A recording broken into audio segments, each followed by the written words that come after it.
खासकर कुछ नवाज शरीफ के दर्शकों के लिए भी जिस तरीके से पिछले 1-1.5 महीने में बीएमसी और बाकी मिनिस्टर्स के लिए चुनाव प्रचार हुआ है, आप क्या आकलन करते हैं भाजपा महायुति और अपने प्रत्याशियों के लिए कल के वोटिंग के लिए और परसों नतीजे क्या आएंगे आपके? देखिए, महाराष्ट्र में मैं हर गांव गया हूं, हर बड़े शहर गया हूं, जहां चुनाव हो रहा है वहां मैं गया हूं और मेरा आकलन है, लोगों ने मन बनाया है। हमारी जो महायुति है इसके साथ महाराष्ट्र की जनता रहने वाली है। हम लोगों ने चुनाव में सीटें भी अच्छी दी है। सब प्रकार के लोग, गरीब से गरीब आदमी, जो सब्जी का ठेला चलाता है ऐसा भी व्यक्ति हमने दिया हुआ है, जिसका अपना घर नहीं है ऐसा झोपड़ी में रहने वाला व्यक्ति भी हमने दिया हुआ है। उसके साथ साथ पढ़े लिखे लोग भी हमने दिए हुए हैं। बड़े पैमाने पर ग्रेजुएट्स, पोस्ट ग्रेजुएट्स, वकील, डॉक्टर, पीएचडी हम लोगों ने दिए हुए, प्राचार्य हमने दिए हुए। तो एक प्रकार से उम्मीदवार भी हमने अच्छे दिए और प्रचार भी हम लोगों ने बहुत सघनता के साथ किया है। केवल सभाएं नहीं, तो हम लोगों ने टॉक शोज भी किए, हम लोगों ने रोड शोज भी किए और जिस शहर में हम गए उस शहर में हमने लगातार उस शहर के विकास के बारे में बात की। और इस चुनाव को हमारे विरोधियों ने ये बहुत कोशिश की कि डेवलपमेंट के एजेंडे से इसको भटकाए और मुंबई में तो ज्यादा की, लेकिन हम भटके नहीं।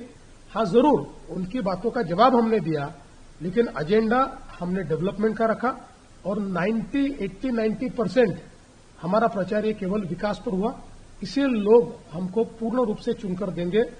मेरा अपना आकलन है, 29 महानगर पालिकाओं में, 26 से 27 महानगर पालिकाओं में भारतीय जनता पार्टी, शिवसेना या राष्ट्रवादी कांग्रेस से जो हम अलायंस पार्टनर्स है, इनमें से किसी का महापौर होगा।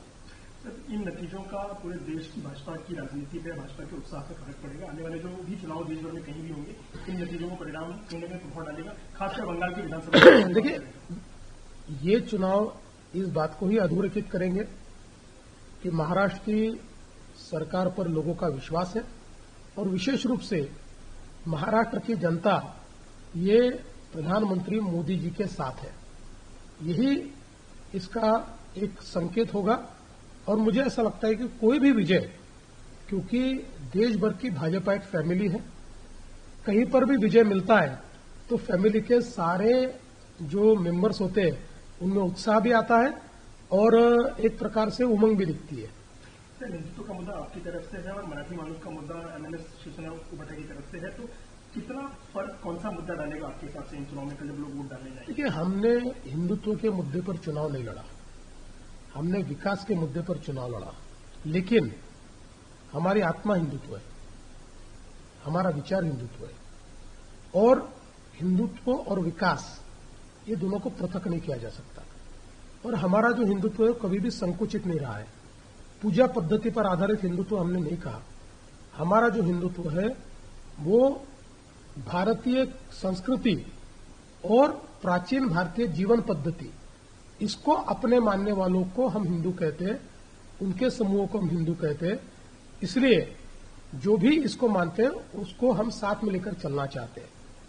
मैं ऐसा मानता हूं कि हम लोगों ने केवल जहां पर हिंदुत्व को क्वेश्चन किया गया या जिस प्रकार से उद्धव ठाकरे जी की उबाठा ने ये कहा कि हम लोग मराठी और मुस्लिम इनके भरोसे महापौर को चुनकर देंगे, तो मैंने उनका जवाब दिया, मराठी ये हिंदू ही है, हिंदू और मराठी को पृथक करने की कोशिश मत करो, ये नहीं हो पाएगा, ये मैंने बताया।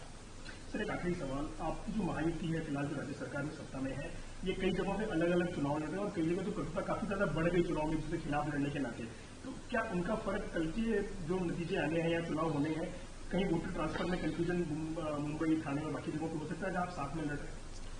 कोई कंफ्यूजन नहीं है, कोई खींचतान भी नहीं है। हमने पहले तय किया था कि कुछ शहर ऐसे हैं जहां हम ही बहुत डोमिनेटेड पार्टी है, चाहे हम हो और सेकंड नंबर की पार्टी ये हमारे साथी है, इसलिए वहां पर हम अलायंस करके दूसरे पार्टी को स्पेस नहीं देना चाहते थे, इसलिए वहां फ्रेंडली फाइट करने का हमने निर्णय किया। महाराष्ट्र में केवल पूना में ऐसा हुआ है, पूना और पिंपरी चिंचवड़ में, कि जहां पर जो हमने पहले तय किया था कि फ्रेंडली फाइट में एक दूसरे के खिलाफ नहीं बोलेंगे, छीटाकशी नहीं करेंगे, लेकिन शायद चुनाव के प्रेशर में अजीत दादा ने पूना और पिंपरी चिंचवड़ में हमारे ऊपर छीटाकशी की, हमारे ऊपर उन्होंने कई बातें कही, लेकिन उसका जवाब हमने विकास से दिया। हमने उसको जवाब नहीं दिया, हमने उनके ऊपर कोई आरोप भी नहीं लगाया, हमने कोई गलत बात भी नहीं की, हमने विकास से उसका जवाब दिया और आप देखिए विकास ही जीतेगा।